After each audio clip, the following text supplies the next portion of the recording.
que você diz pra gente sobre esses argumentos que foram pontuados, tanto contrários quanto favoráveis a isso, e agora, finalmente, essa decisão ali do Supremo? Lídia, eu vou tentar traduzir isso de modo muito simples para as pessoas, o risco que essa decisão causa, tá? Vamos supor que no Supremo Tribunal Federal exista algum ministro corrupto. Vamos supor que não é só o sistema político que escolheu os ministros que seja corrupto, mas que em algum momento aqueles políticos corruptos escolheram juízes, advogados, seja quem for igualmente corrupto para colocar alguém lá. Isso é só, evidentemente, uma hipótese. Vamos supor que eles não sejam todos incorruptíveis. E aí um político colocou um ministro corrupto lá, e esse ministro tá lá, vou chamar esse ministro de João. Esse ministro João tá lá, e chega alguém que tem um interesse numa causa no Supremo. Vamos supor que exista algum político chamado Maluf que seja corrupto. Vamos supor. E esse político está lá com uma causa no Supremo Tribunal Federal, tem centenas de milhões de reais em contas no exterior, e tem interesse e está disposto a pagar por uma decisão favorável.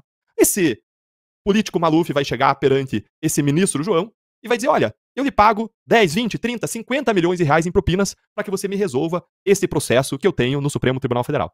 E esse, então, interessado, esse político Maluf, combina de contratar o escritório da advogada, que é a esposa do ministro, a Joana. E ele vai contratar o escritório da Joana, esposa do ministro João. E vai pagar 10, 20, 50 milhões de reais por escritório da advogada. Não para ela especificamente, para o escritório. Ela, a Joana, não vai atuar formalmente no processo desse político Maluf. E aí, esse ministro João vai articular dentro do tribunal um julgamento favorável para aquele político Maluf, para aquele político supostamente corrupto. E aí, dentro do escritório da advocacia, a advogada Joana, em algum momento, vai ser privilegiada na distribuição de lucros do escritório. Pode ser progressivamente, ela recebeu um tanto a mais, alguns milhões a mais por ano, até que ela receba tudo aquilo que lhe cabe do valor que foi pago ao escritório, por conta dela ser esposa do ministro João, que decidiu se corromper. Nesse caso, como que você vai conseguir comprovar a corrupção? Eu digo, é impossível você comprovar. Mesmo que alguém de dentro do esquema, mesmo que o empresário venha, mesmo que o Maluf, o político Maluf venha e faça uma colaboração premiada e diga que isso aconteceu, você não vai conseguir comprovar, porque vai ficar a palavra dele contra a palavra do ministro João, da advogada Joana, do escritório, vão todos negar, e aí você vai olhar os documentos, e eles vão dizer que aquilo tudo se refere a honorários advocatícios e a distribuição de lucro. Vão dizer que tudo é legal. Ainda que alguém delate, não tem como provar, é a corrupção incomprovável. Se garantiu a blindagem da corrupção nas altas esferas do judiciário. Isso é um caso de corrupção, mas você não precisa nem chegar em caso de corrupção, você pode passar por uma série de outros casos, envolvendo, por exemplo, tráfico de influência. Você acha que o ministro João não vai abrir agenda para qualquer cliente do escritório da sua esposa, a advogada Joana? É claro que sim. Ela vai chegar num almoço, num jantar e vai dizer, olha, existe um cliente do meu escritório, que é atendido por uma outra área, não é atendido por mim, e existe um colega meu lá do escritório, um advogado, que quer ir fazer uma reunião com você, meu marido, para tratar de um processo. E aquele ministro vai simplesmente abrir a sua agenda, ou vai pedir para um colega seu abrir a sua agenda para receber o advogado.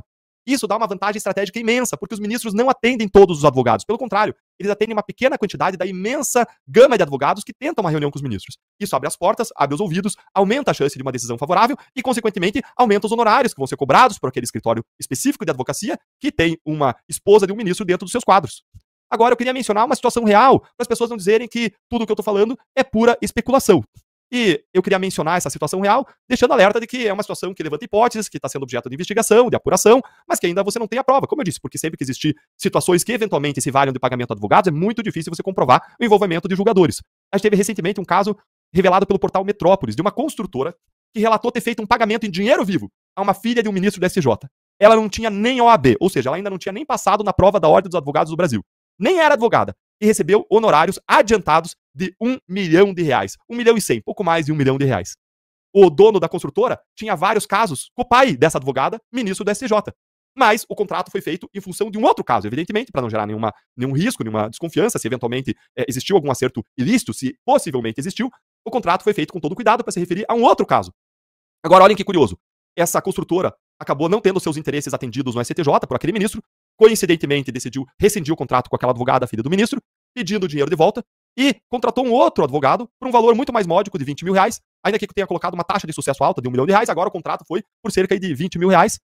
Valor totalmente discrepante e condições totalmente discrepantes aquelas em que foi contratada a filha do ministro do STJ. Mais uma vez, eu não posso afirmar que tenha nada de errado aí. Agora, toda essa situação, evidentemente, levanta hipóteses, cheira muito mal e mostra como devem sim existir regras de cautela, como essa que foi colocada na lei e que foi derrubada agora nesse julgamento pelo Supremo Tribunal Federal, deixando impossível você apurar e você comprovar a corrupção dos seres supremos da nossa república e facilitando, em grande medida, o tráfico de influência e o favorecimento dos escritórios de filhos, de esposas e parentes dos ministros.